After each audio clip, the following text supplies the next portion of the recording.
It's time for 515 Fantasy Football. I know football. Are you ready for some football? Domination on Sundays begins with listening to these guys on Thursdays. You ready for this? Over 40 years of fantasy football experience between them. Yeah! One is a proud veteran of the United States Marine Corps, husband and father, entering his 18th year of fantasy competition. Brian Eikenberry. The other, also a proud husband and father, is one of the winningest fantasy minds in the state. Celebrating 24 years of excellence. Andy Hall. Let's get the game on! It's showtime. The 515 Fantasy Football Show with your hosts, Andy Hall and Brian Eikenberry. Finally, I am honored to be among the first to welcome you to Week 1 of the 2016-2017 NFL regular season. Season 2 of the 515 Fantasy Football Show, and we begin keeping score as of now. The goal is, as always, a fantasy championship. Stick with us. We will put you in the best position possible to grab that hardware. Andy Hall, joined as always by Brian Eikenberry. No doubt you've been working just as hard as I getting prepared for all the Week 1 madness. Yeah, it's great to be back. I cannot wait. It's time to play with those Christmas toys, as one of our Twitter followers mentioned. So it's time to play. Yeah, I just didn't remember how much work this was doing all this stuff. Hey, we'll get into the groove in no time. Yeah, I'm happy to be doing this again. Love it. Thank you all. We're here again because of you, the listeners, and we're ready to spill it for you. A number of ways we can be found on a week-to-week basis. iTunes, Stitcher, on the air at 1350 AM, ESPN in Des Moines, Iowa. We are online at espndesmoines.com under local shows. There you will find each of our episodes available for your listening pleasure or download. Also, blog entries, including waiver wire help, which you can expect on Wednesdays throughout the season. And once the season gets started, we'll have some other exclusive content there as well at espndesmoines.com. Invite you to like our Facebook page, 515 Fantasy Football, and follow us on Twitter at 515 Fantasy. As always, love to interact with you. You send us messages. We will reply in kind, won't we, Brian? We will absolutely reply, and we have always been kind. So you can take that to the bank. Lots of ground to cover over the next couple of hours. Brian and I have breakdowns of all the fantasy-relevant players in every one of this week's games. We'll also give you our first round of bargain bin picks, torture Brian with this week's edition of the Pop Quiz as well. But first, how about some headlines of fantasy note? And we begin in Kansas City. The running back situation in Chiefs Nation. Jamaal Charles likely not to play in Week 1 from the sounds of it. He has gotten a little bit of light practice in this week, but I don't expect him to play. Spencer Ware, the clear workhorse in that backfield. Well, if you took some of our early strategy early on in the weeks, you knew this was coming at some point, and you're sitting there with Ware ready to start on Week 1, looking like a boss. Brandon LaFell will looks like he'll be the number 2 wide receiver in the Cincinnati offense, not rookie Tyler Boyd. I'm not surprised by this. Marvin Lewis. I always get my Marvins mixed up, but Marvin Lewis, the head coach there in Cincy, likes to bring his rookies along a little slower than most. Yeah, we did talk about that last week, too, that we expected the Rook to kind of get some mentorship as he progressed through the season. The Giants cut running back Andre Williams. This makes Rashad Jennings the clear workhorse. You've got Perkins and Vereen as the backups. Vereen more of a third down specialist, a pass catcher. But, boy, for those that spent a late-round draft pick on Rashad Jennings, there could be some nice value there. Yeah, that was just a little hidden bonus, little extra something special on Christmas morning. Free agent wide receiver Cecil Short signed a 1-year deal with Tampa, reunited with former coach Dirk Cutter. Vikings have Sean Hill listed as the starter on the team's official depth chart, but I think the team is open to Sam Bradford. It sounds like he's learning the playbook nicely. They better be open to Sam Bradford, what they paid for the guy. Yeah, no question about that. Wide receiver Stephon Diggs lined up in the slot 60% of the time this preseason. What that means is he's probably going to be up against, not necessarily shadow cover corners. Those tend to be guys that cover the outside receivers. Diggs will probably have a little more room to run in that sense. I like Diggs as a bit of a sleeper here, even though I think a lot of people want to give up on the Minnesota passing game. No, I absolutely would not give up, and this is that little benefit where if he catches the ball, he's going to get some yards, and he has that room to run. He's got some linebackers, but he's faster than them, so he has a good opportunity to be sneaky yards. Bradford's had a pretty good track record with slot receivers, too, throughout his career. The Eagles have named rookie Carson Wentz as their Week 1 starter. The Broncos have named Trevor Siemian as their Week 1 starter. With Wentz, that's clearly the future of that franchise. With Siemian, I think he's just a placeholder until they can get Paxton Lynch up to speed. Yep, I think so. It's one of those situations where you never expected all these guys to start right off the bat. You know, the old conventional wisdom is give them time, do this, do that, but throwing wisdom right out the door. Wide receiver Emmanuel Sanders signed a 3-year extension with Denver, which kind of surprises me a bit. Yeah, I thought they kind of would have started to turn over the regime, but I guess you need pass catchers to make your quarterback successful. Tony Romo will not be placed on injured reserve. He is eligible for return before Week 9, is all that means.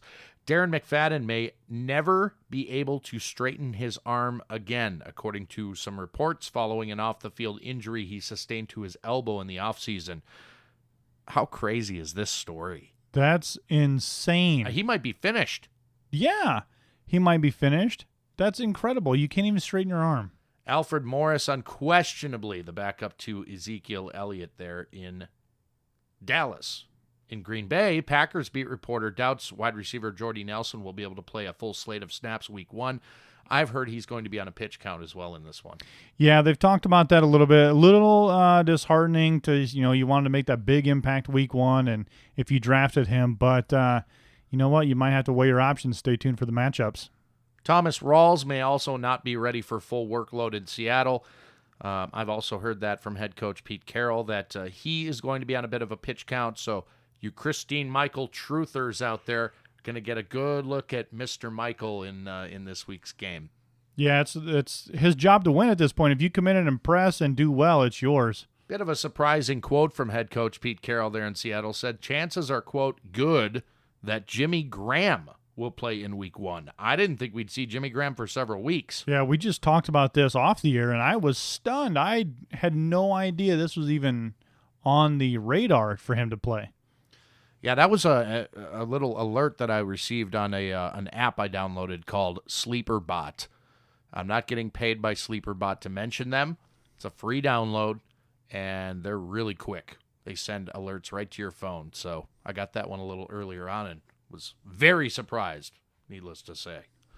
Jermaine Kearse listed in front of Tyler Lockett on the team's official website. Another sort of startling revelation, seeing as there's all this hype behind Tyler Lockett, who, by the way, will be in 3 receiver sets. He'll probably be the slot guy. Yeah, I was a little disappointed since I have Tyler Lockett in some of my drafts, but you know what? We're not going to overreact to Week 1. Saints tight end Coby Fleener admits he's still getting the hang of the playbook in New Orleans. That's nothing new. Running back Travaris Cadet was released by the Saints. C.J. Spiller becomes a big sleeper. Ugh. I think this might be a possibility. Yeah, this I got the matchup. I wrote some of this stuff in there, but I'm a little concerned for Ingram owners.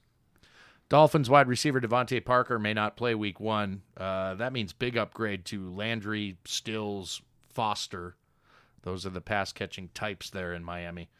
Panthers wide receiver Kelvin Benjamin likely to be on a pitch count as well in Week 1, according to head coach Ron Rivera. Here we go, Brian. Blah, blah, blah, blah, blah. I called it weeks ago, didn't I? Terrible. Yep. Redskins running back Matt Jones, back at practice after a shoulder injury, should play Week 1. Rob Kelly, it remains to be seen whether or not he'll have any role in that offense, at least initially. Ravens re-signed running back Justin Forsett after dropping him, a 2-year, $6 million deal. He should have a pretty big role in Week 1 for Baltimore. A very odd week where you're being dropped and then you're signing a deal and then you'll be the team's starter. Yeah, I was very confused by that. I was scared because I own him. And kind of reading into it, reading some of the beat reporters, this was kind of the deal all along. They had to cut him to move some roster spots around. But it tells you what kind of a team player Forsett is and that the team was confident in his ability not to walk away. As a Lions fan, are you concerned that they only rostered 4 wide receivers? You betcha I am. Jones, Tate, Bolden, Andre Roberts. That's it. Yikes.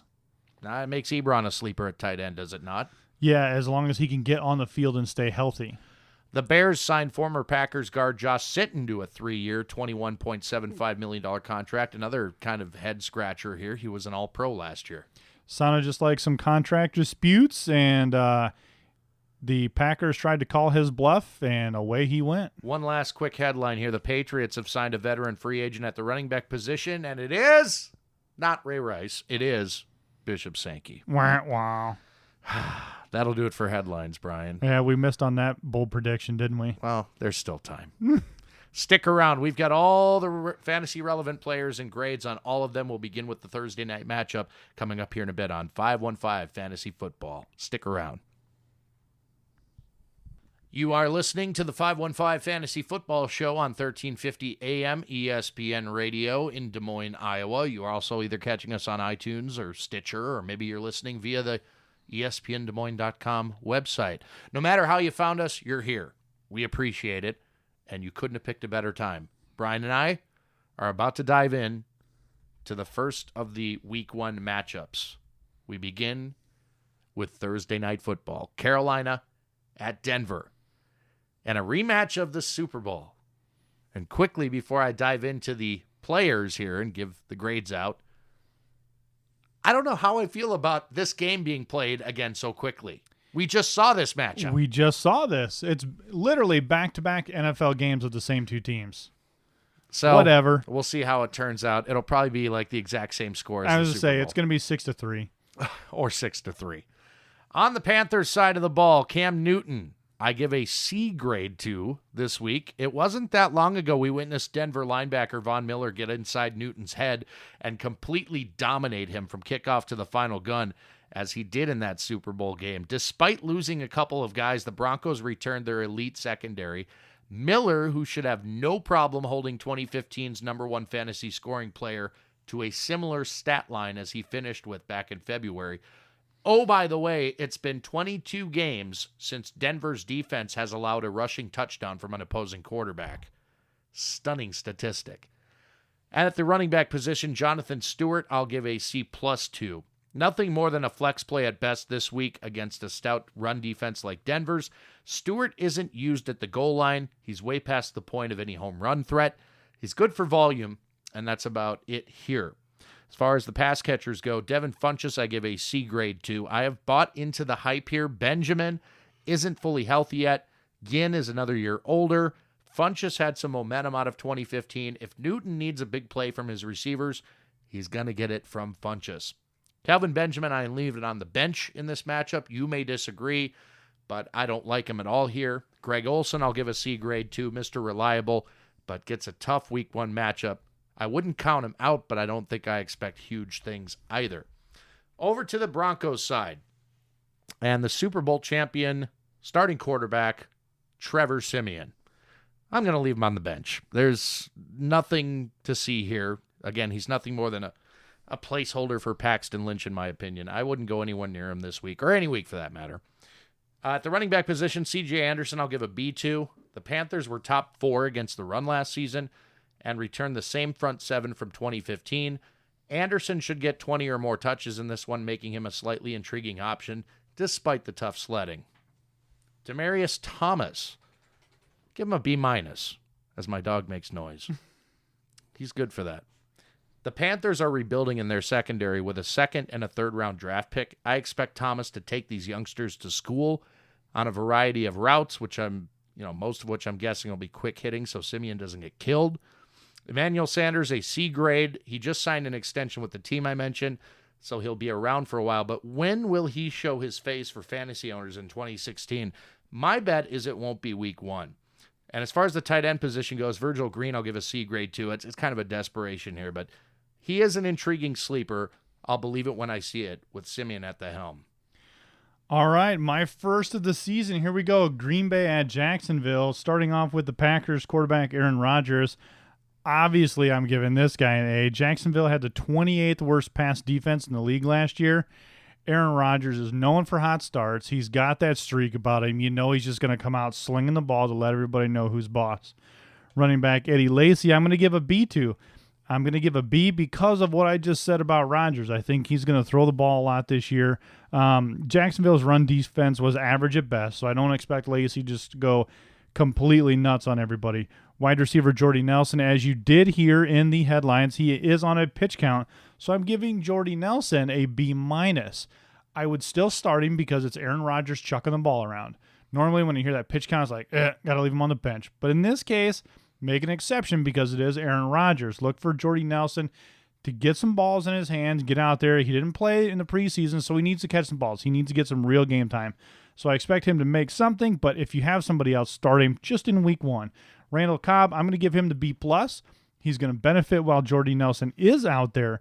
But on the other side of it, they're going to spread the ball around. They've got Jared Cook to throw to, Devontae Adams. He's running around there. I'm not starting Devontae Adams. Leave him on the bench. We're not going that deep just yet. But tight end Jared Cook, a B here. What? A B because of, I think that pitch count makes a lot of difference. But the reason I'm going to give Jared Cook that B is because of he's going to get those red zone looks. There's a reason you've got this big dude there. He's going to get those red zone looks. So watch out for that. Jacksonville side of the ball, quarterback Blaine Gabbert, B. Packers had a pretty decent pass defense last year. I'm going to expect the same out of them again this year. That's just their game plan. They always do it. So Blaine Gabbert, B. Chris Ivory, TJ Yeldon. Who do you start? Who do you leave on the bench? Well, I'm going to take the cheesy way out here. And I'm just going to say I'm giving them both B-. Oh, come on, Brian. Yeah. Here's the thing. Take a stand, will ya? I can't take a stand in week 1 because you never know what's going to happen. It's going to be tough. It's going to be tricky. I'm going to take the split with a grain of salt here. They're both tough starts because you never know how the split is going to shake out. You never know what's going to happen. Ivory is technically questionable given the new rules of the injury report. It's just a calf, so be observant. But it's tough to make a call in week 1. We don't know what's going to happen. So start with some hesitation. If you're only running backs on your roster or TJ Yeldon and Chris Ivory, you've got some issues. So be careful here, folks. Be careful. Some guys might have actually rostered both of them for whatever reason. I think there's reason to roster both of them. They're not necessarily handcuffs to one another. No. If gun to your head, who would you start? I want to know. I'm going to go TJ Yeldon. I disagree. I would go Chris Ivory. Of course you would. That's why I split them. Allen Robinson, wide receiver, I'm going to give him a B+. Give him the hat tip to the number 1 receiver here, who, by the way, was in the top 10 last year. You have to give him credit where credit's due. It's a stud. He is a stud. Wide receiver Allen Hurns, I'm giving him a B. I'm not quite pulling the trigger on the B+ there. Both are going to see good action, but I don't expect them to repeat their production like last year, as defenses likely have learned a lesson or two from the film room. Not even going to talk about Marquise Lee other than a C-, desperation at best. And tight end Julius Thomas, he's going to get a C. Don't go on name recognition. Hopefully you learned your lesson last year. This is not the Denver Broncos. Julius Thomas. It's going to be a high-scoring game.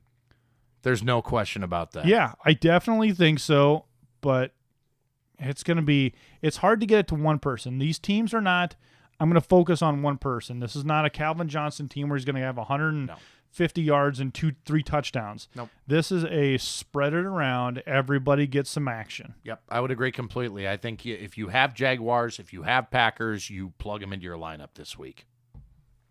At least the obvious ones. My next matchup is San Diego at Kansas City, a divisional matchup, AFC West. On the Chargers side of the ball, Phillip Rivers is a B+. Admittedly, this is a total hunch, but I'm putting this together logically, okay? Why did Rivers perform so terribly last year against the Chiefs? Both matchups. Number 1, terrible offensive line, decimated by injury. That situation, much better than it was, right? Sure. Number 2, no Keenan Allen for either of the matchups. That's huge. Also a situation that has been remedied. He's healthy. Number 3, a top 10 pass defense in the Chiefs that featured several pass rushing and cover corner studs. Slightly better for Rivers in 2016 now that Sean Smith left for Oakland. Justin Houston is banged up. Add it all up, this should be a good start for Rivers, thus the B+. I'll go with you on that. B+. I like Rivers in the start of the season, not in the end. You're starting multiple running backs in this game, at least on the Chargers side. Melvin Gordon, a C+. Even without Houston, the aforementioned Justin Houston, the Chiefs should be one of the league's best run defenses again this year. And though I believe Gordon's in for a big bounce back, I doubt it'll happen this week. Danny Woodhead, I give a C to. Now, dude's a PPR monster. We all know it. Led the league with Detroit's Theo Riddick in running back receptions with 80 last season. Will be heavily involved here as well, as the Chargers will find it damn near impossible to run the ball. Kansas City was among the league leaders in every category known to man against opposing runners in 2015, something to keep in mind. For the pass catchers, Keenan Allen, a B+. He was on pace to have a historic year. Or is it an historic year? Historic. I've heard it and I always thought that was wrong. Yeah, that's got to be wrong. Anyway, he was on pace to have a historic year before being cut down by a season-ending injury. Improved offensive line and a Chiefs defensive backfield just now getting healthy should mean plenty of downfield opportunities for the Chargers' most explosive playmaker. Travis Benjamin, I'll give a C+ to. I'm amazed that the Browns didn't hang on to this guy considering what he accomplished in 2015. Yeah, I'm actually happy that he went to the Chargers because now he has a real quarterback and see what he's made out of. No question. Their loss, I suppose, is San Diego's gain. And Benjamin, they have a true field stretcher with speed and the skills to break a long one at any time, and that could happen here. Antonio Gates is your tight end. I'll give him a C in this matchup. Off to kind of a lukewarm start against a formidable Chiefs defense that has some quicks to them. Antonio Gates has not had quicks for at least 15 years. Still catches touchdowns. Indeed. And I believe my prediction is he will catch at least 8. Yep, got to get the record. That's it. On the Chiefs side, Alex Smith, I'm going to leave on the bench this week. Historically, this matchup has never been kind to the Chiefs passing game. I don't see it going any differently in 2016 with Kansas City's best wideout blanketed by Jason Verrett, who, of course, is one of the best in the game. However, I do love the running game here. Spencer Ware gets an A grade. San Diego was one of the worst run defenses in 2015, and if it's possible, looked even worse in the preseason.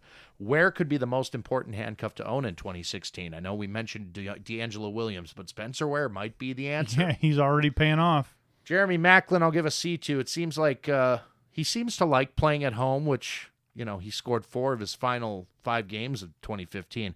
He's limited by Smith's floor, which typically is about 200 yards passing and maybe a score. That coverage, too, by Jason Verrett doesn't help matters. Travis Kelce, give a B to. If Smith does toss a TD pass, it'll more than likely go to Kelce away from the strength of the Chargers secondary and towards a mismatch with their linebacking core. That's it for this segment. We've got a lot more matchups to go through, and we're only a couple segments away from that pop quiz. And, of course, you'll want to stick around for the bargain bin picks near the end of this show as well. Felt pretty good. Felt pretty good. To get through that one? Yeah. Yeah. Got the shook the rust off, man. Yeah, I'm a little greased up. A little bit of rust, right? Yeah, a little bit. Yeah. Well, we'll see how that rust turns out. It might be fantasy gold. That's what you're hoping, of course. Championships. That's right. You're listening to the 515 Fantasy Football Show on 1350 AM ESPN Radio. Again, we've got more matchups still to come, the pop quiz, the bargain bin, and enlightening discussion with Brian Eikenberry and myself. I'm Andy Hall. We thank you for listening, and we hope you do stick around. This is the 515 Fantasy Football Show on 1350 AM ESPN Radio, also heard on iTunes and Stitcher and the ESPNDesMoines.com website. Andy Hall joined by Brian Eikenberry. We are breaking down each of the matchups for Week 1 of the NFL season. Brian's got our next matchup. Oakland at New Orleans. This is going to be one of those high-scoring games, too. This is going to be a lot of fantasy points cranking out here. Starting on the Oakland side, quarterback Derek Carr. I'm going to give this guy an A. Got to. Yeah, you have to, right? Saints D, terrible. Carr and Cooper locked on. I expect some great scores on this Raiders team. Likely to grab the big road win on Week 1. So I'm going to make that prediction because I think they're going to outgun the Saints here, which sounds crazy until you think about it. I don't know, man. I think this Oakland team's going to contend for a division title this year. Yeah, weird to say that, though, right? It is. Running back Latavius Murray, B+. Looking for this guy to get his motor revved up pretty quickly. New defensive coordinator on the Saints side of the ball, so there's going to be some rust issues there, so hopefully it works out great for Latavius Murray. I think it will. Wide receiver Amari Cooper, he's getting an A. Stud city here, big game. Just him and Carr, they just click. They really have a really good chemistry that's going to pay off. Roomies. Yes, they are roomies. They probably play video games together. Besties. They catch each other's Pokemon together. Ew. Yeah. I don't even know what the hell Wait that a means. minute. Wide receiver Michael Crabtree. I'm going to give him a B here. I like Crabtree last year. I drafted him. I think he's going to do the same. Clearly understands his role, and he isn't trying to be better or thinking he's the number one guy. And I think that was Crabtree's biggest problem in San Francisco. Kind of like the Golden Tate thing. He's not a number one receiver. And the wrong people put that in Crabtree's head where he didn't understand his role. I think he understands his role now, and it's paying off dividends for him in his paycheck and in his production. The only other pass catcher out here, tight end Lee Smith, not expecting him to be a big player here. He looks more of like a blocker to me here for Latavius Murray, so I don't expect him to have much, so C-. Onto the other side of the ball, quarterback Drew Brees. So it is weird here. I'm giving Drew Brees an A+. An A+. So to have two quarterbacks both getting A's. Is that like a senior citizen discount?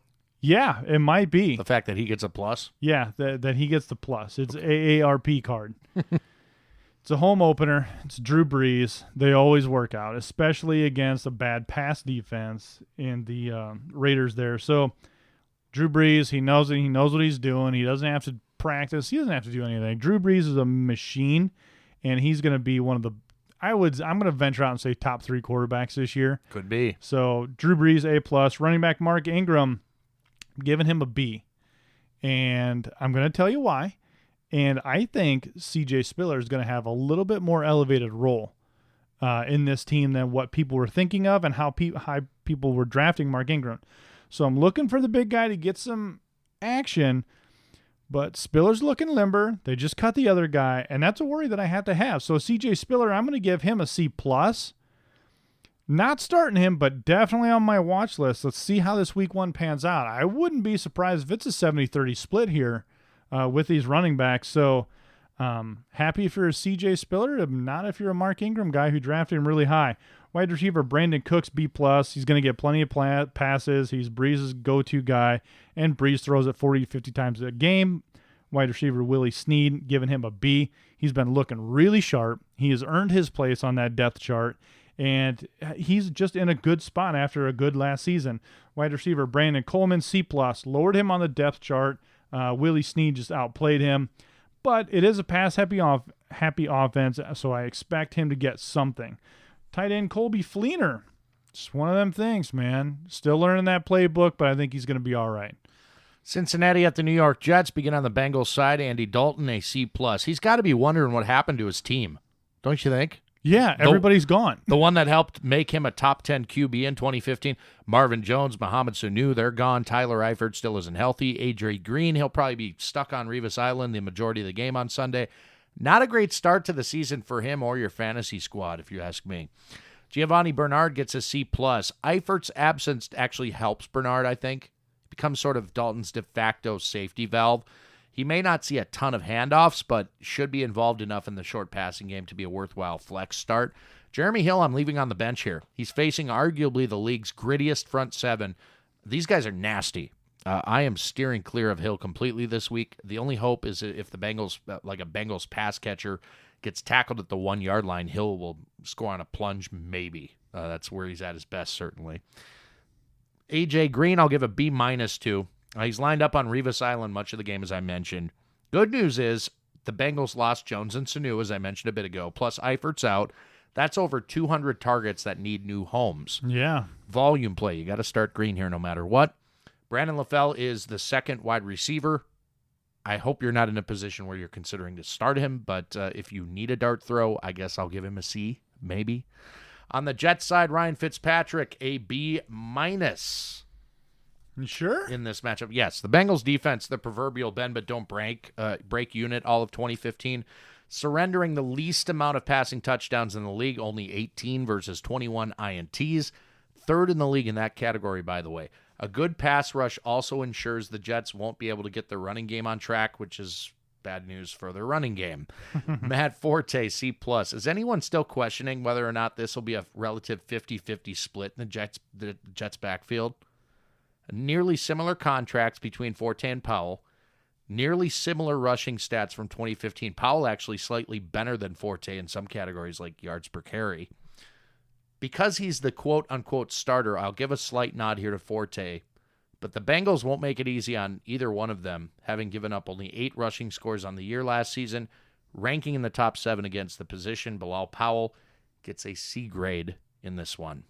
As far as the pass catchers, and these guys are talented, obviously, one of the better tandems in the league, Brandon Marshall, a B+. He's going to get his. He always does.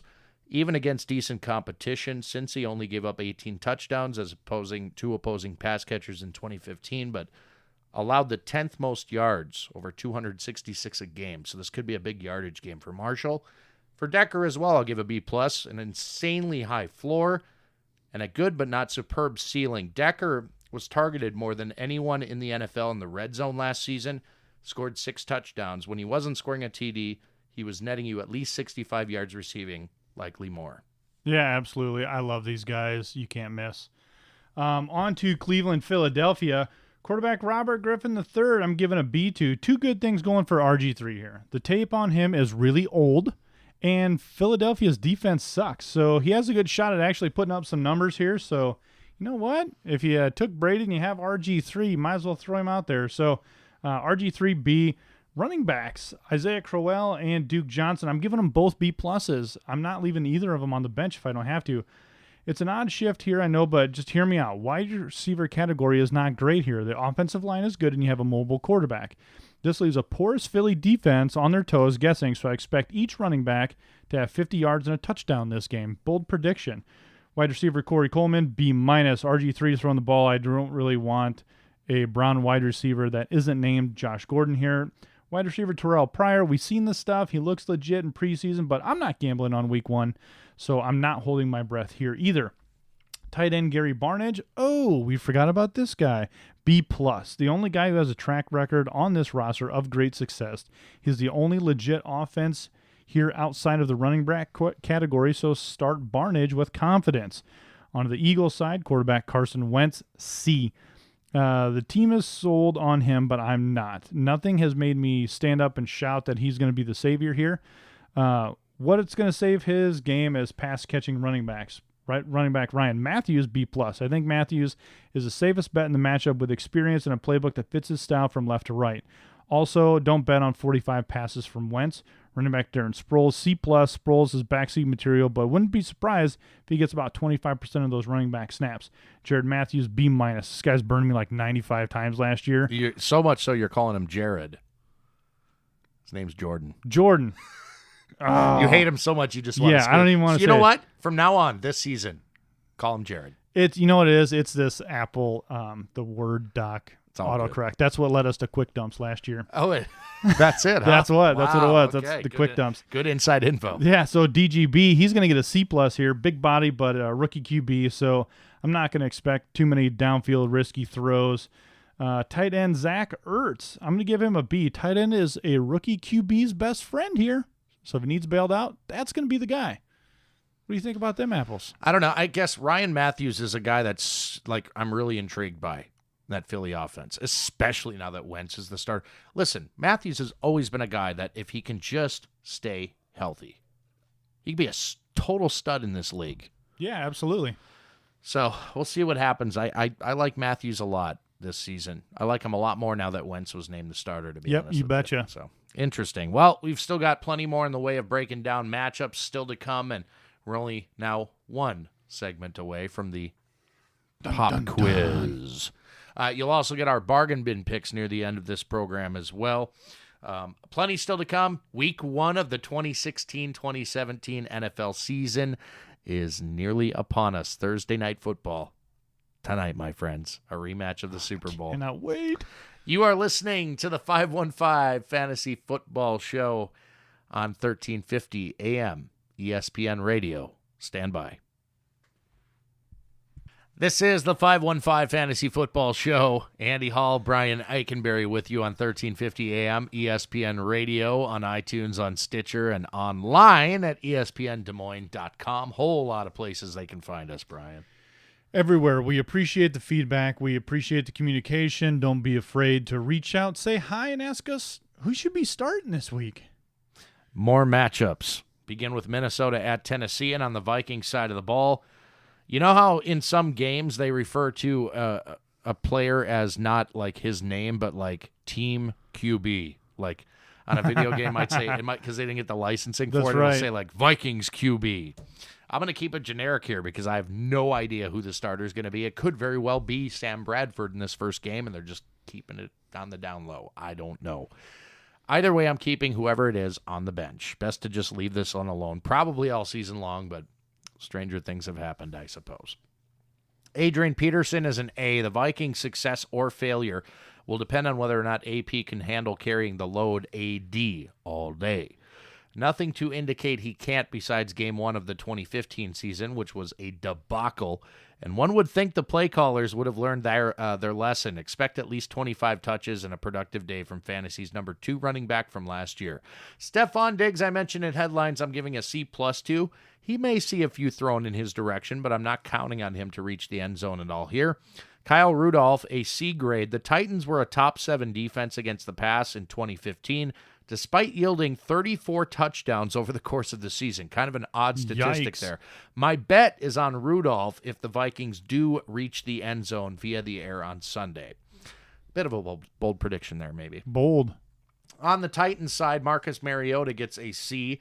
Desperation play only here. Despite Mariota's heroic debut in 2015, he's facing a Minnesota defense whose arrow is pointed up and will be another year improved under head coach Mike Zimmer.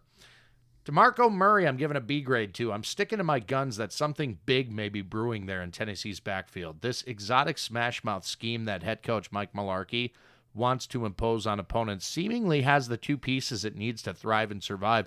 Murray, who was the league's leading rusher in 2014, and will benefit from running downhill rather than that lateral garbage Chip Kelly attempted last season in Philadelphia. Plus a good head of steam with QB Marcus Mariota under center more often rather than shotgun. And then there's Derrick Henry, who I give a C grade to here. His role yet to be defined, but you got to love a punishing rookie back that can spell the veteran, deliver a knockout punch after Murray hits defenses with some jabs, a few uppercuts. The Vikings, while known as a stout rush defense, only having given up 3 rushing scores, 3 after week 1 in 2015, did surrender 4.2 yards per carry over the season. That's one of the worst in the league. Yeah, that's pretty wicked. I'm going to go to the Bears-Texans now. Hold on, I'm not done with this one yet, man. What? I got a couple left. I got some pass catchers to go over real quick. Oh, you're actually going to do those? I thought we were skipping those. No. Rashard Matthews, a C+. I have been a fan of his since he was competing with Jarvis Landry and Jordan Cameron for touches in the Miami offense, where he was also criminally underutilized, in my opinion. Whoops. Sounds like Lamar Miller's conundrums with the Dolphins, doesn't it? Funny, neither are still with the team. Until Kendall Wright gets healthy, if that ever happens, and until Tajay Sharp shows what he can do in a real game, I'm counting on Matthews and also tight end Delaney Walker, of course, to take in the majority of the targets. Tough matchup versus an improving Minnesota secondary, but I think he'll be targeted a ton. I like Matthews a bit this week, and I like him all season, to be honest with you. Yeah. Tajay Sharp, I'm leaving on the bench. You could roll the dice here, but chances are you have better options elsewhere. No? Well, I suppose you could do worse. Delaney Walker gets a B+, and I love this guy. I've been a fan of his for a long time. 94 receptions, nearly 1,100 yards, 6 touchdowns last year, and he was drafted where? Yeah, he was the number 2 tight end, looking like a champ. So now on to the Bears-Texans. Quarterback Jay Cutler couldn't get a worse opener for the Bears at all. Sorry, fans. Jay Cutler, C+, open on the road with some young players in key positions against a really good defense. Not loving the Cutler action here. And if you did draft Cutler, you really must be a Bears fan.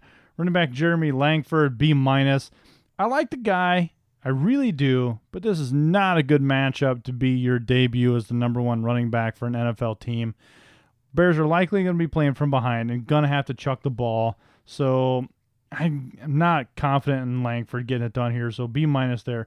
Wide receiver Alshon Jeffrey, B. Someone's got to get the garbage time points here, right? So it's probably going to be him. He has the most familiarity with Cutler, so look for him to get some action all game long. Wide receiver Kevin Wright, C+, maybe a different game. It's going to be ugly for the Bears and this season, so just wait on it. Wait on it. I like the dude. It's just not going to happen. The Texans are too tough. Tight end Zach Miller, I'm going to give him a B. Cutler's going to have to dump the ball quick. He's going to be under a lot of pressure, so he's likely going to snag a few balls and get some yards. On to the Texans side, quarterback Brock Osweiler. Neat. B. He's still learning. He's got a big contract. Let's see what he can do. I think he's got a good matchup here. He's got the tools to help him succeed. One of those big tools helping him succeed is running back Lamar Miller. Takes the pressure off him to perform well when your running back is now a stud. A for Lamar Miller. I think Miller's goes bonkers on Chicago's below-average run defense from last year. Wide receiver DeAndre Hopkins, he's getting an A. Hopkins is Hopkins. He's getting an A until he proves me wrong, even though one of us on this show has predicted a major step backwards for DeAndre Hopkins. Yep, I think that because they've got Lamar Miller now, they're not going to have to throw to Hopkins as much. They also have speedy Will Fuller, who will be involved as well. He will be involved, but this week I'm going to give him a B-. He's listed as questionable with a hamstring. However, take questionable with a grain of salt here until we get used to this new grading system. He is expected to play, but when you always tweak a hammy, you could do it again coming out of the shower, so watch that. Tight end CJ Fedorowicz, B+. Tight end here, I believe, will be vital in Brock's development, so I like him early in the season. Buffalo at Baltimore begin on the Bills side with Tyrod Taylor. Give him a B-. Facing one of the league's top 10 defenses against the pass in 2015, Tyrod's not so tailor-made for a matchup like this out of the gate. Look at that. While he may earn you some fantasy points with his feet, his ceiling for passing touchdowns is still pretty limited. He had 11 games with one or less passing touchdowns last year. LaShawn McCoy, a B+. He's healthy. He's ready to shoulder the load against one of the more formidable defenses against the run in 2015. But McCoy benefits from a ball control offensive scheme here, an improved offensive line, and a lack of a TD vulture like Carlos Williams lurking in the shadows. Sammy Watkins gets a B. Arguably one of the hottest wide receivers in fantasy the final 6 weeks of 2015. Watkins averaged over 100 yards and a score in each of those games to wrap up last season. If you have faith that he's anywhere near 100%, you start him in this game. That's really it for the Bills side. On the Ravens side, Joe Flacco is your quarterback, and I give him a B in this one. Excellent sleeper for your fantasy squad. Flacco should be just fine in this matchup despite all the question marks that litter the landscape of the Ravens' offense this season. The Bills have been decimated already by injuries sustained throughout the preseason. Truth be told, we're never really that great, even when they were healthy. Justin Forsett, back with the squad. Give him a C. I'll give him a C+ here. If you must start a Ravens running back, and I don't love it, but my advice is to stick with Forsett, at least for now. Down the road, maybe a completely different story, but for now, hang with the guy that has the tools to carry, catch, and most importantly, protect, because that is the running back's probably most important function. Terrence West, I'm going to leave on the bench. Listen, the guy looked great in the preseason, but I don't know what his role is going to be, so I'm not rolling the dice there. And as far as the pass catchers go, K'Mar Aiken gets a B from me. Who will emerge as Joe Flacco's favorite target? A good case can be made for Aiken, coming off of a season where he was forced into extended action with injuries to Perryman and Smith, among others, and he did very well. My early money is that he is the Ravens' most targeted receiver, beginning with this juicy matchup against the banged-up Bills. Brashad Perryman, finally going to get to see this guy in action where it counts. Super excited. Yeah, I'm not that excited. I give him a C-. Oh. His first action following a season-ending surgery in his rookie season. He showed promise in the preseason and in workouts, but we have no concrete evidence he'll be anything special, at least not yet. I take it from your reaction that you actually think he's going to come right out of the gate. I think he's going to come right out of the gate. I think he's going to be able to do it and do it well. I really like the dude. Well, that's it for this segment, Brian. You know what that means. I'm going to go 3 for 3 in the pop quiz. It's only as happened, I have every single week. It's only happened once over the course of your career on this show. It's because you couldn't think of an excuse to screw me out of it. That's not true at all. I like to think I'm firm but fair when it comes to the pop quiz. I don't like the word firm and fair in the same sentence coming from you. I have 3 very tough questions I'm going to throw at Brian. Completely unscripted response from Mr. Eikenberry. He's had no time to prepare for these questions. None. But Brian thinks he's some kind of fantasy genius, so we're going to try to prove him wrong here. Smooth operator.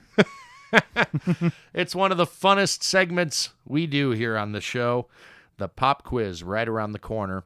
More matchups still to come. Bargain bin picks as well. You are listening to the 515 Fantasy Football Show. This is 1350 AM ESPN Radio. Week 1 of the NFL season is upon us. You are listening to the 515 Fantasy Football Show. I'm Andy Hall. That's Brian Eikenberry. Hello. We are on 1350 AM ESPN Radio in Des Moines. You can also catch the show on iTunes, Stitcher, and online at espndesmoines.com. Every single week, Brian, I come up with 3 of the toughest questions I can think of. I fire them at you, and I allow you to answer however it is you wish to answer. It's fun you have such a loose interpretation of what really happens. No matter what comes out of Brian's mouth, as far as a response goes, you can count on this. The fact that I will come back with the correct response immediately following Brian's incorrect response. That's probably going to happen, but we'll see. 3 questions, Brian. Are you ready for the pop quiz? Ready. Question number 1. Fantasy's number 1 quarterback in 2015 was Cam Newton, who was also being drafted in most leagues as the first quarterback off the board. Newton begins his season with the Broncos, as we discussed in the opening matchup segment. How many of the NFL's 32 Week 1 starting quarterbacks outscore Newton in standard scoring leagues? Do I at least get a range here? You do get a range, but it's got to be close. I will say 21. You think 21 quarterbacks of the 32 will outscore Newton? Yes. In week 1. Okay. In week 1. Give me your reasons. It's going to be tough. Look, the last NFL game ever played was Newton getting just destroyed. And that's real because not much has changed on the defensive side of the ball for the Broncos. So be careful. I mean, it's not a good matchup. It's one of those things where you draft your team and you're like, oh my God, I am going to dominate. And then you look at your matchups and you go, oh, maybe not this week, maybe next week. So it's kind of scary. And that's my reason. Look, Broncos are going to mess him up again. Vikings QB, Marcus Mariota, Jay Cutler, Alex Smith, Robert Griffin III, Ryan Tannehill, Jimmy Garoppolo, and Blaine Gabbert will all score less than Newton in week 1. I have Newton rank 24th. Ooh, I was close. On the border of QB2 territory. It's going to be a rough start for him having to face Denver. The answer's 23. I said 21. You're very close. That's close enough. But technically you went over. And if we're playing Price is Right rules, you're wrong. No, technically I was under. I said 21. The real answer was 23. So 23 is higher than 21. I just bid $1.01. It's like golf, though. You want the lower score. I was within 2. Now I'm just trying to confuse you. That's 6%. I think you did very well on that one. Thank you. We might be 2 of the only fantasy football minds in the world that think there are that many quarterbacks that will score No, higher. it's going to be bad. I think so, too. But they're giving Cam all this credit like he's going to have a revenge, a bounce back. That's because this and they that. want his interview. They're preparing better for Denver this time around. So is Denver. Don't listen to those people. Listen to us. Denver is prepping very well. You might want to consider starting your backup quarterback this week if you own RG3. Cam Newton. Well, I mentioned RG3 as a guy who will score less than Newton. No, I don't agree with that. I didn't go that far. Week. At least this week. Wait till he gets Josh Gordon back, and then all bets are off. All right, you're 1 for 1. Don't screw this up. Okay. Question number 2. Do any of the Chiefs running backs crack the top 20 at the position by season's end? If so, who? I will say yes, because that's not tough to do given the split back situations that we have. The trick here is, will it be Spencer Ware or will it be Jamal Charles? I believe it will be Jamal Charles. I think he'll come back and he'll be healthy because you can't count on injury. You can't always do that. And then this pop quiz, I'm going to go with yes, Jamal Charles. You will say no, Spencer Ware, blah, blah, blah, blah, blah. The answer is Spencer Ware. Yeah. It is now painfully obvious Jamal Charles, at the ripe age of 29, isn't all the way back yet from the ACL tear he suffered 5 games into the 2015 season. Ware begins the 2016 campaign as the starter, and depending on how he performs while Charles continues to mend, could remain a valuable fantasy commodity even after Charles returns to the field. We've seen Ware work in the passing game and at the goal line. This makes him super valuable for the remainder of 2016, not to mention the fact that Charles is no lock to stay healthy. He might not even be re-signed by the team once his contract is up. I say Ware is borderline top 10 by the end of the season. Yeah, you're counting on injury. I don't think so. Jamal Charles. But I will agree with the contract situation. Jamal Charles will be the DeMarco Murray and bounce from team to team on 1-year deals now. It's still not a bad gig if you can get it. Yeah, I'll take it. You're 1 for 2. We'll see. You know, you gave it a go there. See. You gave it a go. I wasn't buying the Jamal Charles bit, though. Some people might believe that. Shark Handrick West? No, not at all. It's Spencer Ware or nobody. And, I mean, mark my word, that is the case. Can you think of any other tandems, running backs, tandems on the same team that landed in the top 20 in recent memory? I can't. No, it's been honestly, a while. Well, not even Shake and Bake and not even Hill and Geo. Lightning and Dash They or weren't whatever both it in was. top 20. Yeah, I don't know. I mean, I'm trying to think off the top of my head. Cut Nut. I don't even know what that means. All right, question number 3, Brian. With the exception of Amari Cooper, high 2015 draft picks at the wide receiver position didn't exactly pan out in their rookie seasons. Nelson Aguilar, Brashad Perryman, Yuck. Kevin White, or Devontae Parker. Which of these 4 makes the biggest fantasy impact in 2016? Give them to me one more time. Sure. Nelson Aguilar. It's Brashard Perriman will make the biggest fantasy impact. I just decided. I don't even need you to speak Do you anymore. want me to repeat him or not? I didn't even get around to him. So Perryman's the answer in your opinion. Yes. Why, though? I know you love the guy, but why? There always needs to be a reason. The reason is I think he has... Because my belly's on fire. Yeah. He has the better setup, I believe. Okay. I think he has the more stable team. Look, I think Joe Flacco is a average quarterback, but he doesn't have the issues that the other guys do. And you look at Nelson Aguilar, what he's having to deal with in Philly, no worries. You got Jay Cutler, meh. I'll start Flacco over Cutler any day of the week. It's got to be him. You're forgetting about Devontae Parker. I don't care. Based solely on potential, Parker is the obvious choice. Says you. But, as has been reported all over the place, he's been dealing not only with hamstring issues all offseason, but also seems to be a bit of a head case.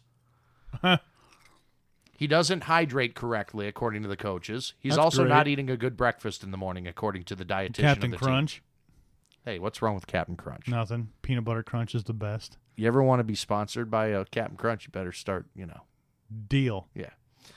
Anyway, Aguilar is dealing with a rookie quarterback in Philly, so that's out. White is on an offense that looks as though it may have major problems moving the ball this season. That's Chicago, so that's out.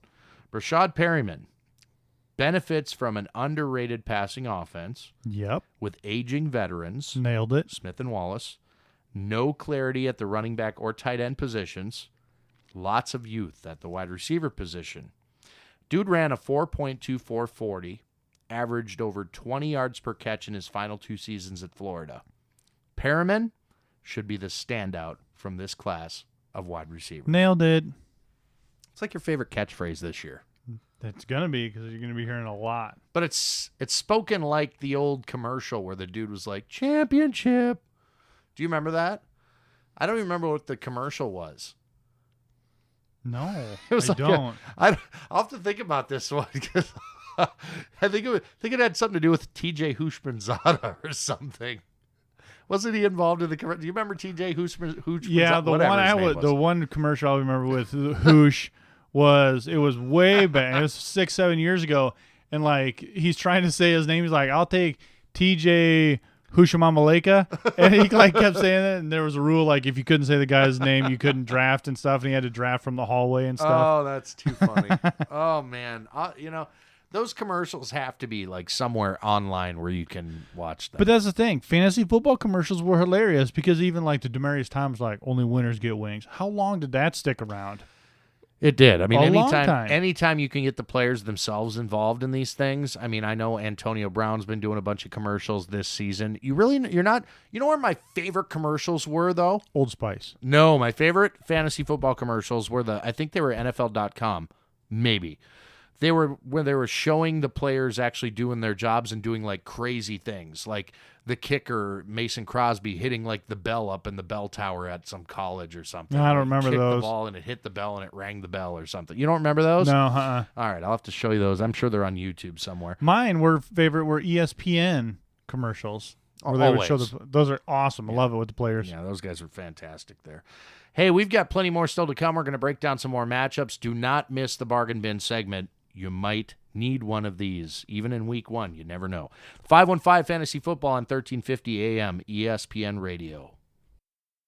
You are listening to the 515 Fantasy Football Show, heard on 1350 AM ESPN Radio in Des Moines, also on iTunes, on Stitcher, and online at espndesmoines.com. My name's Andy Hall. 24th season of fantasy football this year. Brian Eikenberry is my co-host. Brian's been doing this year, 18th year, correct? You betcha. Over 40 years of combined experience, lots of championships under both of our belts. In fact, you know what's really depressing? All these championships, I've never actually won a belt. Or a ring. Or a ring, for that matter. I've won really weird-looking trophies. That's pretty much it. Floppy ones? I don't know what that means, dude. Eh.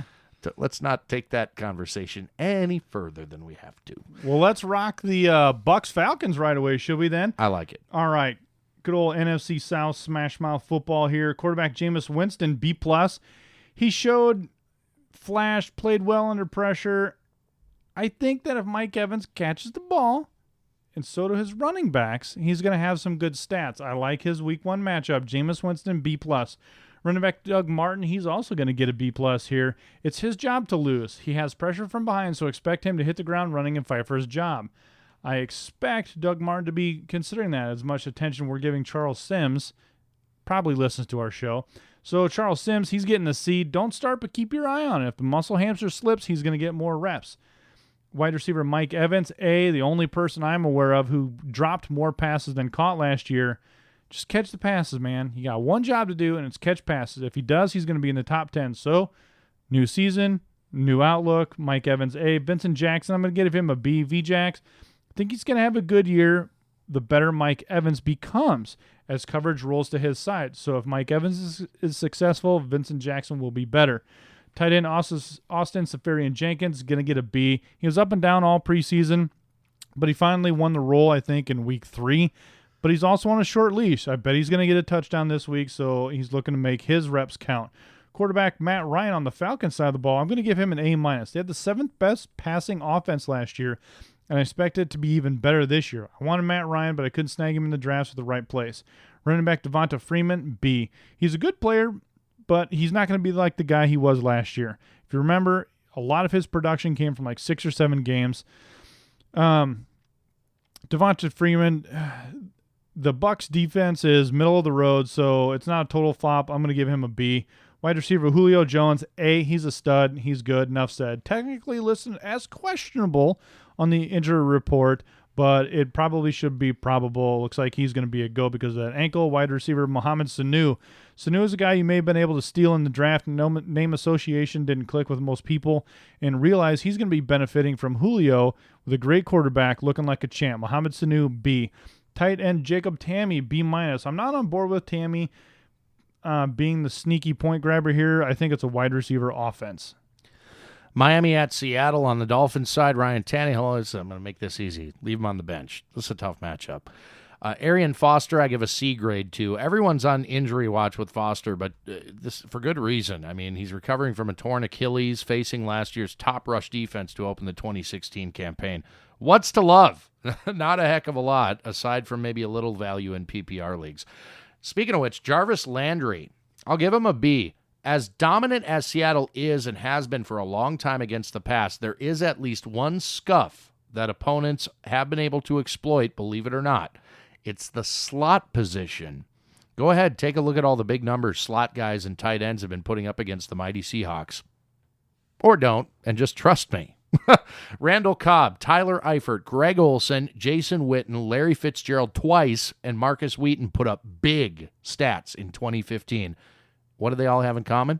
They're running out of the slot against Seattle. Landry will benefit here. Trust me. Just start him. Kenny Stills, I'll leave him on the bench as I will with Jordan Cameron as well. Over to the Seahawks, Russell Wilson, I'll give a B to. I'm kind of concerned about him. The offensive line is, well, offensive. If you'll remember, Wilson spent a lot of time scrambling in 2015. I don't think that'll change any this weekend with Ndamukong Suh and Cameron Wake coming after him all game long. The hope is his receivers can get open downfield and create spaces for him to throw to, and maybe he can contribute some fantasy goodness with his feet as well. We'll see. Christine Michael, I'll give a C+ to. No question he'll receive a number of touches depending on how Thomas Rawls does in his limited action on Sunday. I've never been a big believer in the awakening of Christine Michael, but it is worth noting the Dolphins were the 5th worst rush defense last season. If they don't want to make Wilson throw 50 passes, somebody's going to have to tote the rock. My bet is on Michael. Thomas Rawls, I'll give a C to. I don't love the fact he's on a pitch count, according to head coach Pete Carroll. To me, that screams Rawls isn't truly 100% for this one. Doug Baldwin, a B. Miami gave up 31 touchdowns to opposing pass catchers in 2015, provided Russell Wilson can find time to get the ball airborne, I should say. The Baldwin can continue his white-hot streak from 2015 in this matchup. I truly believe it. Tyler Lockett, I'll give a C to. He's a high-risk, high-reward play against a very beatable Miami secondary, but will Wilson have enough time to get him the ball? That is the question. Jermaine Kearse, I'll give him a C-. Too deep down the depth chart to count on this early, but keep an eye on this guy. I actually think he's more gifted than Tyler Lockett, but don't tell the quote-unquote fantasy experts who keep telling you to start Lockett with confidence. Giants-Cowboys, this is going to be an awesome game. I'm pretty excited. Quarterback Eli Manning, B. Despite his new toys, the run game still sucks, and the Cowboys' pass defense was number 5 in the league last year. Something to consider. Don't get too excited. Running back Rashad Jennings, B-. Sounds like he's going to get more action now that the backfield is clearing up, but it's still the Giants. With that said, it's a new year, new head coach, but I'm still expecting it to be a pass-heavy offense. So wide receiver Odell Beckham Jr., A. It's OBJ. He's always going to get an A no matter what, regardless of who he's matched against, because he's proven over and over and over he can get it done regardless. Wide receiver Sterling Shepard, B-. I like the guy, but I think it's a bad matchup and a lot of pressure going into Dallas on week 1. Wide receiver Victor Cruz, you know what? Stash at this point. If you got to start him, that's terrible bad news. You need a redraft. But he's kind of irrelevant at this point, but depending on how Sterling Shepard does, he might get elevated back in there. Tight end Larry Donnell. C, tight end is an afterthought in the passing game here, especially with those catching running backs. On to the Cowboys. Quarterback Dak Prescott, B. He looked great in the preseason. It's his job now, but opening day, Cowboys Stadium, it's pretty intimidating. It's pretty scary. I'm sure he's cool and composed, but still, the first snap, week 1 of the NFL season is pretty scary. On the other side, you've got running back Ezekiel Elliott. I'm giving him an A2. Here it is. He's going to have this big, huge, juicy day, huge numbers. Literally could not have a better opponent with the Giants' bottom half of the league run defense. So I'm all on board with Elliott here. He's going to get the A. Alfred Morris, I'm going to give him a C+. He's something to consider if you're thinking about gambling or you've got a deep, maybe it's like a 14-team league, you've got Alfred Morris. Look, if Elliott starts to struggle, fumbles or something right off the bat, they might be throwing Morris in there quite a bit. So wide receiver Dez Bryant, B+. He is Dez. He should be an A against the Giants, but you have to consider it is Dak. He is a rookie, so I will only say that for 1 week. I promise. I believe in Dak. Wide receiver Terrence Williams, B-.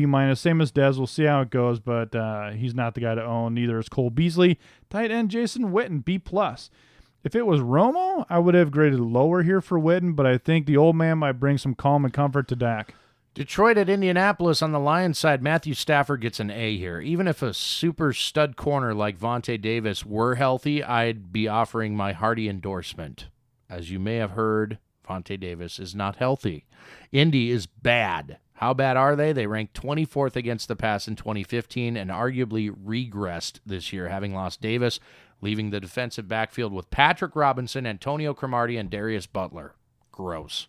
The Lions lost Megatron, but it's not all bad. Stafford will now be forced to spread the ball around more, which makes him less predictable and more bankable in a juicy matchup like this one. Amir Abdullah, I'll give a C+ to. I can't even force myself to get excited about a positive matchup like this one for Abdullah. Indy was ranked near the bottom against the run in 2015, giving up 122 yards per game on the ground, nearly a touchdown per game as well. But I see this game being won more so through the air and via Stafford's arm, not necessarily Abdullah's legs. Theo Riddick gets a C, a perpetually solid flex play in full PPR leagues. Riddick will do nearly 100% of his damage through the air as he did in 2015. Golden Tate gets an A-.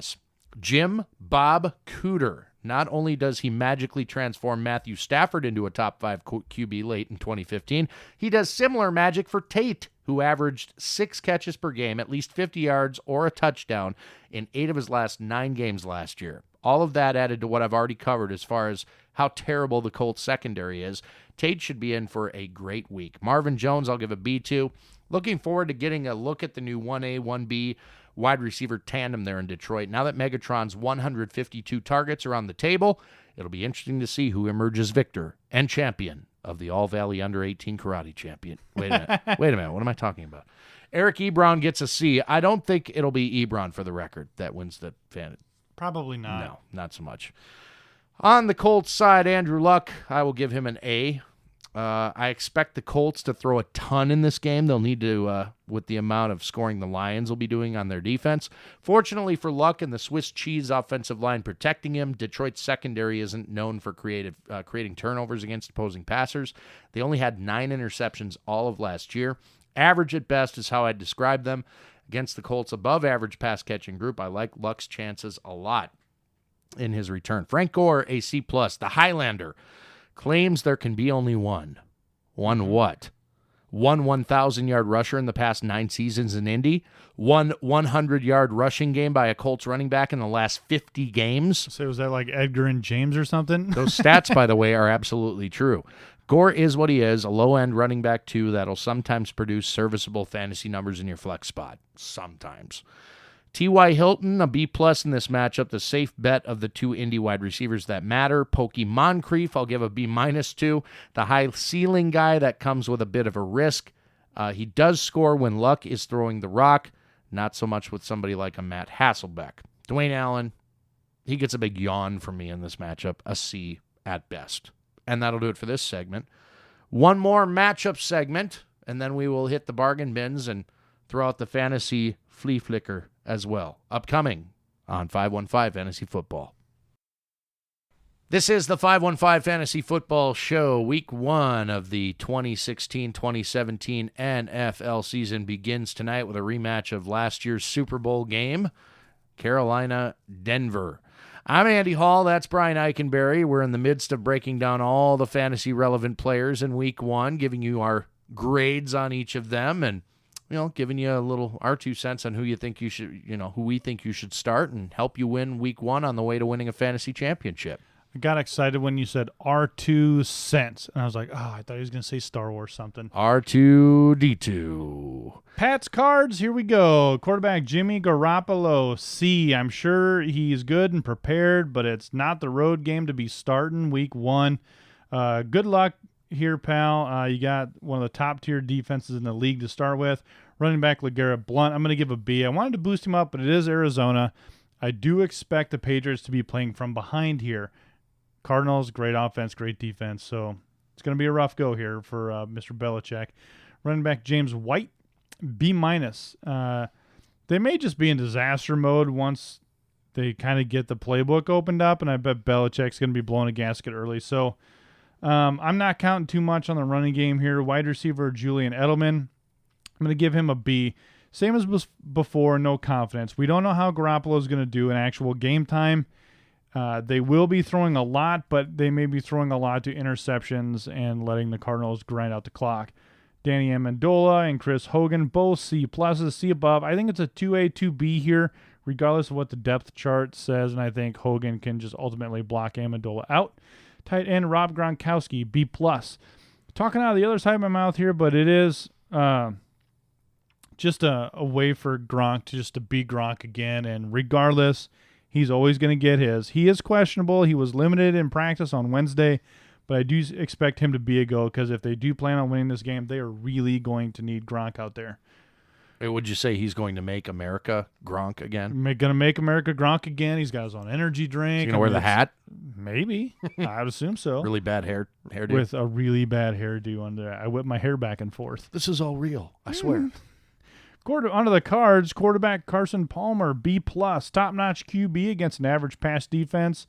Look for them to set the tone early and often make Jimmy play from behind. Running back David Johnson, A. Lots of time to showcase this man's talents here. He's now the second year back, so Arians has a little bit more confidence, as you can see by the contract, by just making him the guy. So get off my lawn. Get off my lawn, man. Arians is he's going to make a statement here. He's going to let David Johnson just get out and play football. It's because David Johnson's a man-child. That's right. And he's a former Panther. So love it. Take Go that. Panthers, you and I, baby. Yep. Did Iowa State have any studs playing this weekend? Nope. Oh, cool. Wide receiver Larry Fitzgerald, B+. He's still here. He's still good, so start with confidence. Wide receiver Michael Floyd, B+. Likely going to be the number 1 next year, but he's still a great start in any lineup. He may actually have a better stat line than Fitz this year come the end of the season. That could be. Could be. Tight end Darren Fells, C. Not looking for Fells to be a big player here. Nah. He's nobody. Nope. So as long as David Johnson's running back, I don't expect Darren Fells to do anything. Pittsburgh at Washington on the Redskins side. Kirk Cousins, a B+. By virtue of the fact that Washington has nobody to go to in the running game outside of a banged-up Matt Jones, who I've said many times didn't impress me at all during the preseason, I can see Cousins taking to the air early and often, targeting Deshaun Jackson, Jordan Reed, Pierre Garçon, and pass-catching extraordinaire Chris Thompson. Pittsburgh was a bottom 3 pass defense in 2015, and though they may have improved a bit over the final few weeks of the season, they didn't really face any great quarterback talent either. Speaking of Matt Jones, a C grade. You ever heard of an AC joint? Didn't know. On a car, actually, I think. Doesn't a car have one? Apparently an AC joint is pretty important. Ask Packers wide receiver Randall Cobb, who injured his in the preseason last year and dealt with it all year long. Jones never looked all that impressive even before he was nicked up, and though the non-contact yellow jersey has been shed in practice this week, I don't think he'll find a ton of room to run against one of 2015's better run defenses. The aforementioned Chris Thompson, he's a PPR play at best, so a C- grade. Rob Kelly, I'm leaving on the bench. Deshaun Jackson, a B+. The Steelers were putrid against the pass last season, and I didn't see any moves in the offseason that indicate they've addressed that. Jackson may have been drafted as an afterthought by many fantasy owners, but in reality, he's the best Kirk Cousins has and will be targeted a lot. Pierre Garçon, a C-. A great matchup here, but his age and the fact that he's clearly slowing down mean that you're probably not considering as a start this week if you've even rostered him. Chances are he's probably sitting on your waiver wire. Desperation play only here. Jordan Reed, obvious A start. You cannot sit that man. Champ. On the Steelers side, Ben Roethlisberger, a B. This is not the home run matchup that everyone thinks it'll be. Historically, Ben isn't nearly as successful on the road as he is at home. He's averaging less than 1 touchdown per game over his last 2 seasons away from the big ketchup bottle. The Redskins are also a lot more formidable against the pass with Josh Norman now in their defensive backfield. D'Angelo Williams is an A, facing a Washington defense that gave up over 100 rushing yards and/or a rushing touchdown in all but 6 games in 2015. Williams should step right in just like he did last season and do really, really well here. Antonio Brown is a B+. Like him a lot, but I don't love him. against Josh Norman and a much-improved Washington secondary playing in their house. Brown will almost always produce by virtue of the Steelers moving him around enough to shed shadow coverage all day long, but a good idea nonetheless to temper the expectation just a bit in Week 1 for last year's and 2014's top fantasy wide receiver. Marcus Wheaton, a C+. I consider him an interesting flex play, considering much of Washington's attention will be on D'Angelo Williams and Antonio Brown. Wheaton isn't flashy, but he could produce flex-worthy numbers in certain matchups, and this is certainly one of those. Tight end Jesse James. I like a lot about this guy, and I'm going to be talking about him here in just a little bit, so stick around for that. All right, so when I was doing this matchup, I didn't realize that the Rams and Niners were the second Monday night game. I will be asleep by the time this thing hits the airwaves. It's going to be very late. Oh, this is going to be, it's just going to be terrible. Well, let's put it this way. I hope you don't have anybody that's like going to determine whether you win or lose in Week 1. Yeah, that's going to be wicked. I mean, Gurley, I guess, but... So we're going to start on the Rams side of the ball. Los Angeles Rams, quarterback Case Keenum B. By virtue of possibly being the worst Monday Night Football game in history, he should have QB2 numbers because it is against the 49ers. Running back Todd Gurley A. He's going to get a ton of action, ton of play time. I'm going to give this guy 100 yards and 2 touchdowns. That's my prediction for Gurley here. The highlight reel for this game will be all him for 2 minutes long, just dragging bodies all the way down the field. Wide receiver Kenny Britt, B-, Tavon Austin, B-. Not a lot of action for either of these guys. To me, Tavon Austin has the more upside, so it's kind of low, so I wouldn't expect it to be great. Tight end Lance Kendricks, C. Literally nothing to go on here. He may benefit from the other guys being terrible. You know what? And tight ends love to just catch the ball in bad situations. On to the Niners side of the ball, quarterback Blaine Gabbert, B. San Francisco's best option at quarterback, but it's a decent defense with the Rams, so possibly, you know what? You might have to just start him. If you do, I'm sorry for you. Running back Carlos Hyde, B-. He is still in concussion protocol, so it's a gamble here, folks. If he does go, I'll give him B-. But if you have to roll out Hyde, watch this thing all the way down to Sunday because he still is in concussion protocol. Running back Sean Drawn, C. He's got sore ribs. He just shed his no-contact jersey on Wednesday. He was supposed to be the change of pace back, but he may be starting and getting all the reps here. Wide receiver Torrey Smith, B. Reliable hands, not going to stretch the field. Quentin Patton, C. Never heard of the guy, don't really care. Tight end Vance McDonald, B-. He's going to get these crucial checkdowns, pick up some yards, but other than that, I don't expect much out of this. So in other words, yawn. This isn't a game you want to stay up late for. No. Go to bed. Go to bed so you can talk trash about everything else you did right on Tuesday morning. Imagine being, where would it be even worse on the East Coast, right? Oh, I hated living on the East Coast because Monday Night Football got over at like 1:30 in the morning. Oh, it's awful. It's terrible. That is so bad. To all of our listeners on the East Coast, we salute you. It's not your fault. Hardcore, man. Well, we got a lot of people listening all over the country, don't we? We do. That we do. We love the fact that you check in on social media. Facebook is one of those. 515 Fantasy Football is on Facebook. We are also on Twitter at 515 Fantasy. If you want to follow us individually, we invite you to do so. I'm at Andy Hall Radio. He is at IkeFFB. That's IKEFFB, all one word basically, and Brian Eikenberry. He's your guy. It is one word since it's Twitter. That's right. It's all one word, you know. But we do appreciate, if you're out there on Facebook, you see the show is posted, hit share. You know what? Hit share and see what your other people are doing. Because they see 515, they know it's from Iowa. They know where it is. And share it. We like to get feedback from people living on the coast. It's nice to know that we're out there touching folks in other states. Yeah. I would like to thank the Slipknot guys for making 515 sort of a household area code.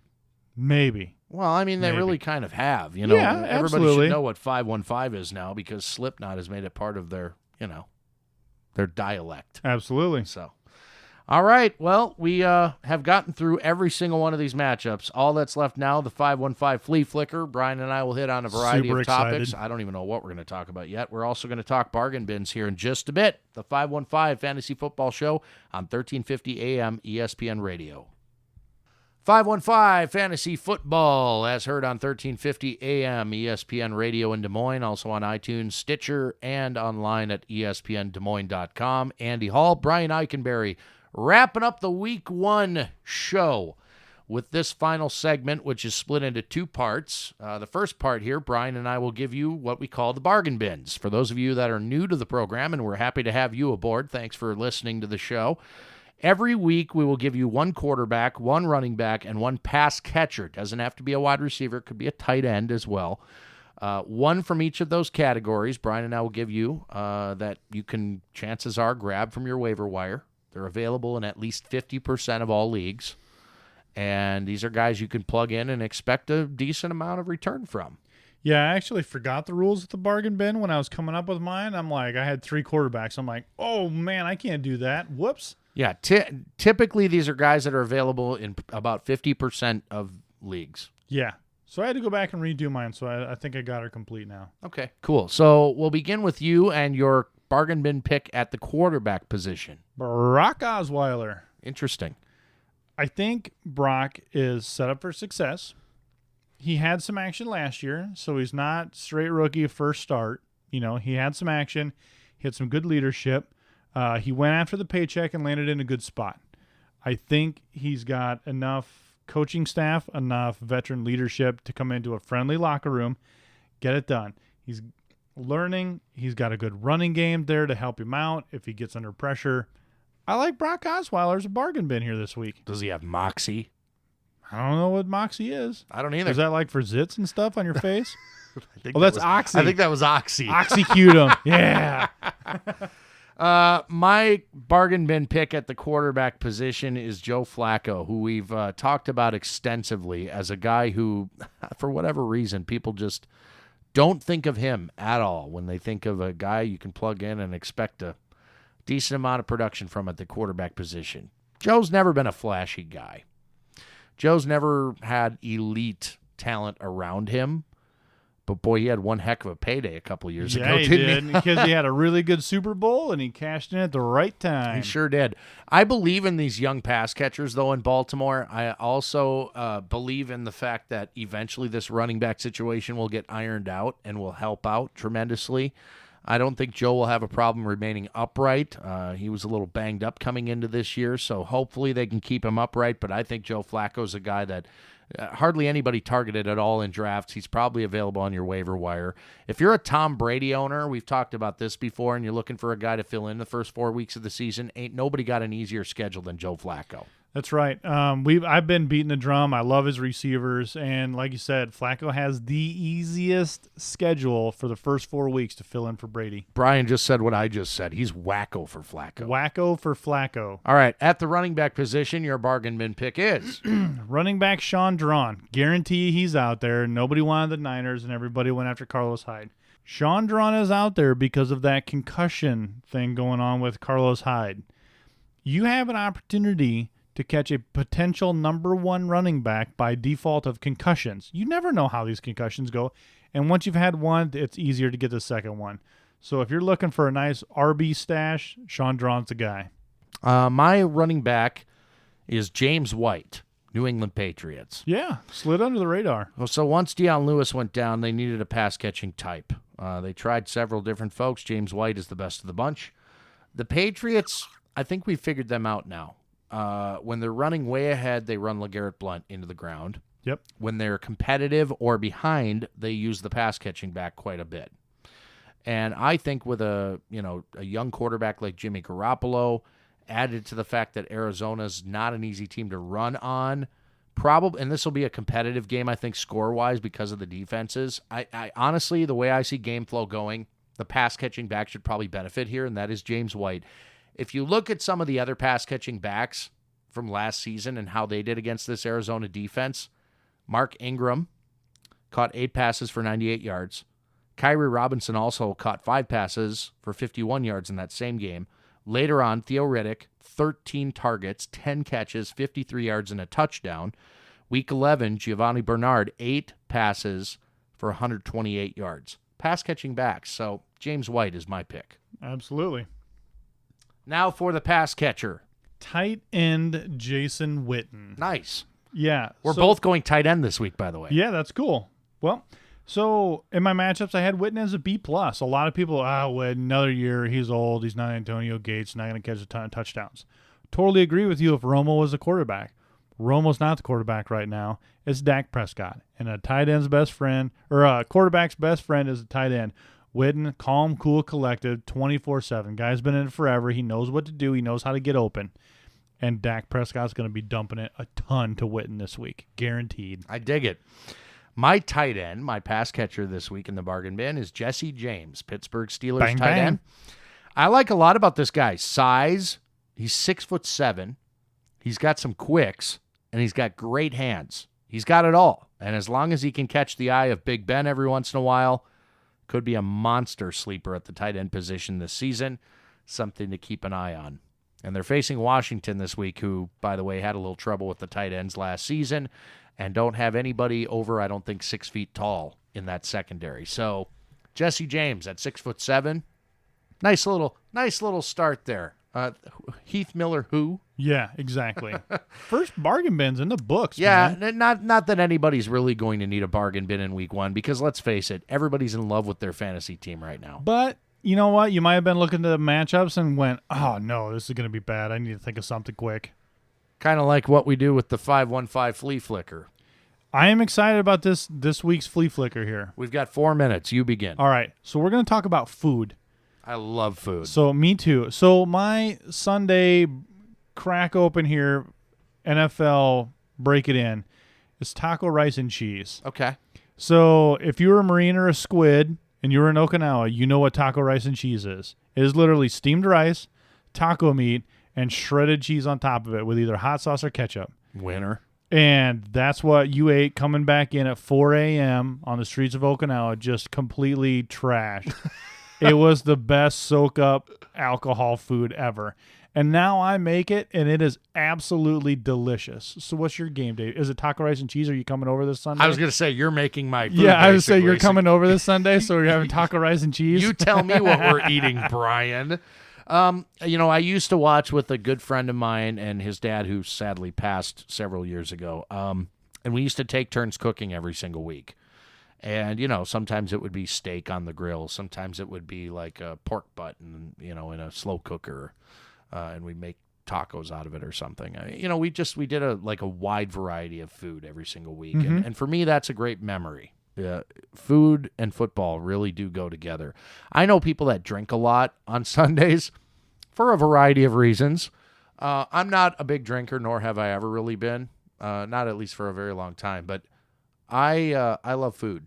Yeah, And it's delicious. when I think football, I think food. So yeah, It's awesome. Taco rice and cheese, folks. If you make taco rice and cheese in memoriam of this program, please send me a picture of Twitter on your taco rice and cheese, because we're going to have a 515 fantasy football taco rice and cheese picture, and you're going to look at it and be like, actually looks pretty good. Hashtag taco rice and cheese. Taco rice and cheese. Oh, let's get that baby trending on Sunday. Taco rice and cheese. I honestly, now that the Flea Flicker, I'm supposed to come up with something now. Is that the deal? We don't have to. Let's talk about What kind of chips do you prefer chips on game day? Or Are you we a just wanna Doritos keep guy? it on the Yeah, why not? I love all chips. I couldn't care less. I like Cool Ranch Doritos. What or- really matters is what you put on the chips. Can I say something? I'm really Sure. disappointed in one of our local grocery chains, and I'm not going to mention them by name because they're probably a big sponsor. But one of them near my home here made at one point a jalapeno popper dip that you put in the oven and cook, and it has like a panko bread top, and inside that is sounds gooey delicious. jalapeno popper gooiness. It's awesome, and they don't make it anymore. Why would you tease us for just a couple of years there? Sounds Where really good. I was only able to get it like during football season, and I haven't seen it for several years. I want to know why you don't make the jalapeno popper dip anymore. You should send a sternly worded email. Very upset about all of this. We only have a minute left. What do you want to talk about? Lay's potato chips, new flavor, tikka masala. It's an Indian flavor. It's a spice. Tikka who? Tikka masala, man. It's delicious. Try the chips, man. Whatchamacallit? Yeah. I like It's a good candy sriracha. bar. If you put like sriracha on a chip, it'd be really good. No. You could put sriracha on anything. But you can't go wrong with Cool Ranch Doritos. Yeah. Well, if you want to know what kind of chip I really love, Pringles. Pringles. I will eat a whole Once damn you pop, can. you can't stop, I man. will eat a whole can, my friend. Kind of like Chips Ahoy cookies. I cannot stop eating those. Murder the bag. I'm going to need some milk. We can't thank you enough for checking us out. The 515 Fantasy Football Show, week 1 of NFL action. We invite you to like us on Facebook, 515 Fantasy Football. I'm planning on doing some check-ins throughout the course of the season. Sunday morning, Facebook Live. That'll do it for this show. We'll be back again. Make sure to check us out on ESPNDesMoines.com, and we'll talk at you next week.